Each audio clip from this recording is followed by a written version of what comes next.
Сайн байцгаана уу хүүхдүүдээ. Өнөөдөр бид 12 дугаар ангийн биологийн хичээлийн хүрээнд амин хүчлийг амин гүйжүүлэх гэдэг сэдвээр хичээл орох болно.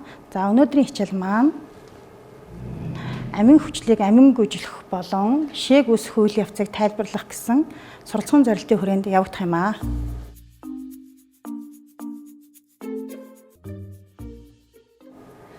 Бид хоол тэжээлээрээ авсан шин бодисуудыг ашиглан өөрсдийнхөө эдисийг нөхөн төлжүүлж энерги их үүсвэрийг бий болгодог билээ.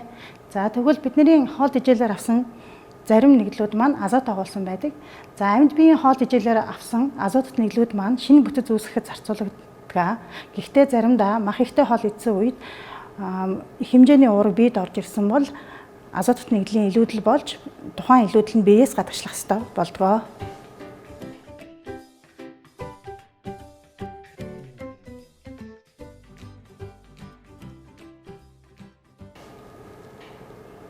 За тэгвэл бүгдээрээ гадагшлуулалт болон ялгаруулалтын тухай жаахан ярилцъя.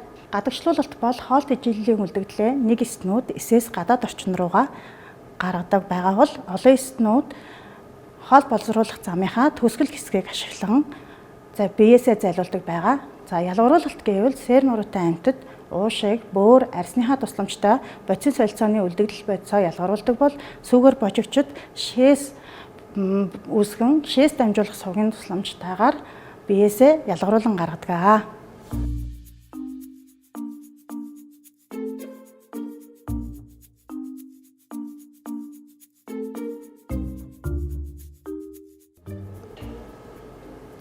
За гадагшлуулалт болон ялгаруулалтын тухай хүснэгтийг ажиглацгаая.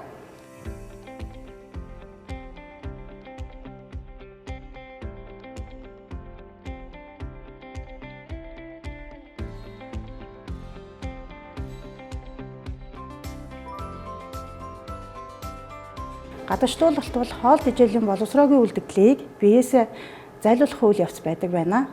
Хоол боловсруулах явцад үүссэн хортой бодис гадагшлуулалтын дунд гадагшилдаг байх нь.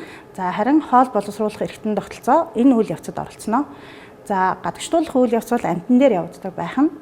За тэгвэл ялгаруулах үйл явц гэдэг нь бол бие махбод эсээс хортой бодисоо зайлуулахыг хэлж байгаа байх нэ. За бодисын солилцооны дүнд үүссэн хортой бодис гадагшлахыг бид нар бас ялгаруулах үйл ажиллагаатай холбоно. За ялгаруулах эргэтэн тогтолцоо оролцдог. Өөрөөр хэлбэл хүний биеэр ярил бөөр, шээс дамжуулах сувг, шээс гадагшлуулах сувг, давсаг оролцоно гэсэн үг. За дараа нь бол энэ үйл явц маань ургамал амьтанд явагдана гэсэн. За бүгдээрээ энэ зургийг ажиглан харцгаая.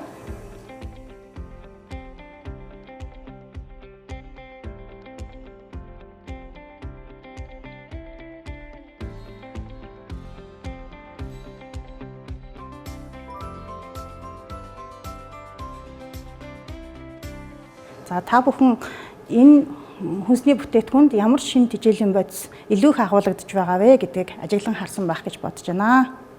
За эдгээр хүнсний бүтээгдэхүүний үндсэн хэсэгт оролцдог бодис бол уурга юм аа. За уурга нь бол амьд биед дараах үүрэгтэй байдаг. За тухайлбал гемоглобин гэдэг уурга бол цусны улаан эсийн найрлаганд байдаг хүчил төрөгчийг зөөвөрлөх үүрэгтэй уурга юм. За харин эсрэг бие бол ням болон вирусын эсрэг хамгаалах үүрэгтэй уурга байдаг. За коллаген бол шүрмсийг үүсгэхэд оролцдог.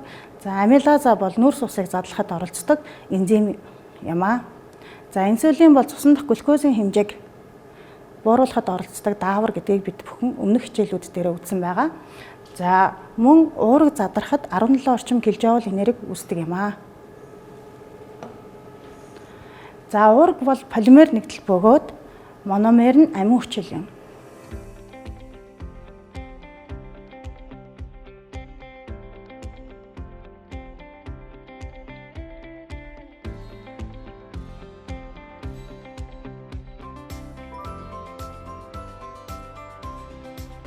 За бүгдээрээ энэ хэсгийг ажиглан харъя. За энэ бол уургийн амин хүчлийн амийн бүлэг харагдаж байна. За энэ хэсэгт болохоор карбоксил бүлэг нь харагдаж байгаа. За уургийн амин хүчлүүд бол хоорондоо радикал бүлгээрээ ялгаатай байх нэ. Бие махбодод орж ирсэн уурга маань амин хүчил болж хувирдаг. За амин хүчил маань бие илүүдэл байвал биеэс гадагшлах ёстой болдог. Гэхдээ энэ нь бол энергийн хувьд эсэд алдагдaltaй байдаг учраас аль болох энергийн алдагдлыг багасгах үүднээс амин хүчлүүдийг олон дистаралсан урвалын дүнд энергийн нөөц болон буцааж ашигладаг байгаа. За энэ урвалын хамгийн эхний урвал бол амин хүчлээс амин бүлэг салах үйл явц юм а.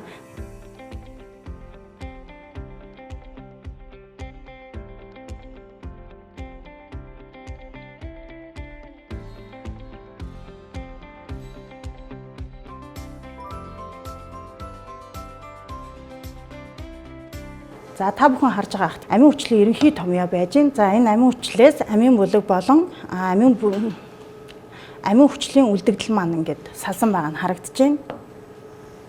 За амин хүчил амин бүлгээ алдах энэ үйл явцыг бол амин гүйжих гэж нэрлэдэг байж байгаа. Та бүхэнд химийн тэгштэглийг нь харуулж байна.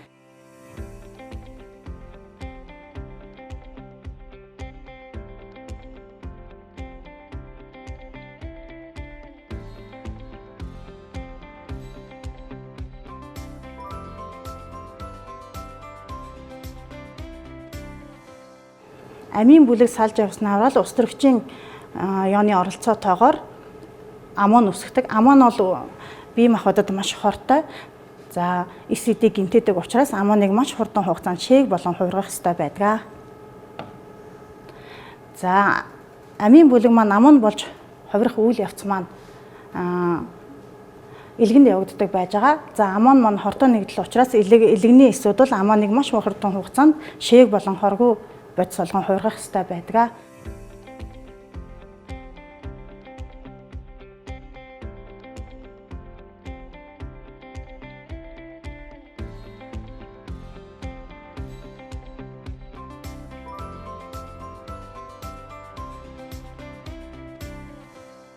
За амин хүчлийн амин бүлэг маань дараах үйл явцад оролцдог бол үлдсэн амин хүчлийн хэсэг нь кето хүчил болон глюкоз болж улмаар гликоген болон нөөцлөгддөг байна. За аммон шээг болох үйл явцыг та бүхэн харж байна. За аммоноос шээг үүсэх үйл явц бол илгэнд явагддаг байх нь. За бид нар бол энд нүүрс хүчлийн хийн оролцоотой аммоноос шээг үүсэж байгаа үйл явцын ерөнхий тэгштэглийг харж байна. За үүссэн шээг маань усанд усдаг хоргон нэгдэл учраас бөөрөөр дамжуулан ялгаруулалтын дүнд биеэс гадагшилдаг байх нэ.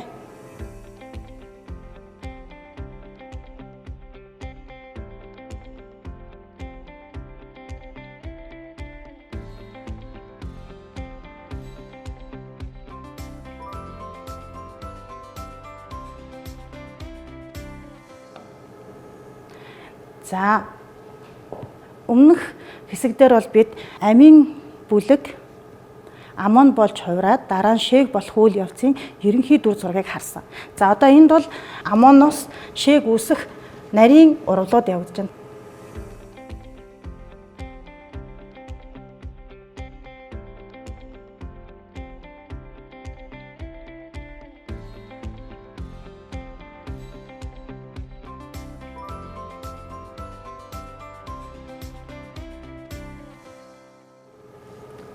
Та бүхэн харж байгаа чадвараасан маш олон химийн урвалууд явах бөгөөд за энэ урвалуудад бүгдд нь энзим оролцож байгааг та бүхэн ажиглан харж байгаа бах. Ойролцоогоор 6 орчим химийн урвал энзимүүдийг ашиглаж байгаа бахан. За мөн энэ урвалд бол энерги буюу ГФА ашиглагддаг байж байгаа. За шээг үүсэх үйл явц нь элгэнд явагддаг, энзимээр зохицуулагддаг, ГФА шаарддаг гэдгийг та бүхэн мэдсэн баха. За харин үүссэн шээг маань цус руу ордог байна.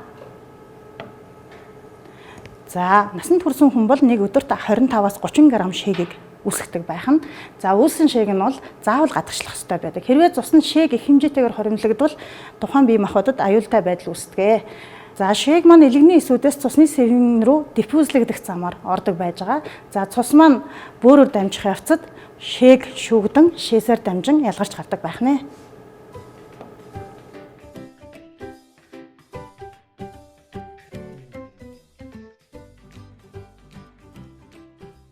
За бид бүхэн амин хүчил маань кето хүчил шээг хэлбэрээр бодисын солилцоонд хэрхэн яаж оролцдгийг харсан. За одоо бол кератин гэдэг нэг шинэ нэр орж ирж байна. За кератин болохоор элгэнд үүсдэг. За кератинын зарим амин хүчлийн задарлаас үүсдэг өрмөц нэгдэл бөгөөд кератины ихэнх нь булчинд кератин фосфат үүсгэд зарцуулагддаг байна. За энд болохоор кератин фосфатын химийн томьёог харуулсан байна.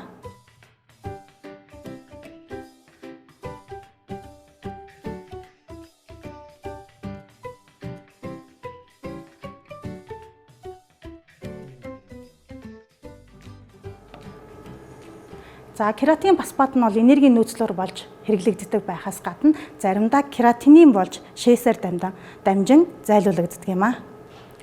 За амьд биес хоол тэжээлээрээ азот нэгдлийн их үүсвэр болох уурга нүхлийн хүчлийг хүлээж авдаг байгаа. За амийн хүчил нь амийн бүлгээ алдах замаар бодисын солилцооны урвалд оролцдог. За ихэнх цэнгэг усны амьтад бол амийн бүлэг алдагдан амуун хэлбэрт шилждэг. Амуун маш хортой нэгдэл байдаг учраас зэрэг загас, заламгай болон биеийн гадаргуураа маш түргэн хугацаанд алддаг байгаа. За хөхтөн амьтад болон хоёр нутагтан могой зэрэг амьтад бол амийн бүлгийг нь шээг хэлбэр рүү шилжүүлэн хоргүй байдлаар биеэсээ гадагшлуулдаг. За харин мөлхөгч шууш хавжууд бол шээсний хүчил хэлбэрээр гадагшлуулдаг. Шээсний хүчил нь усанд устдаггүй бодис юм а.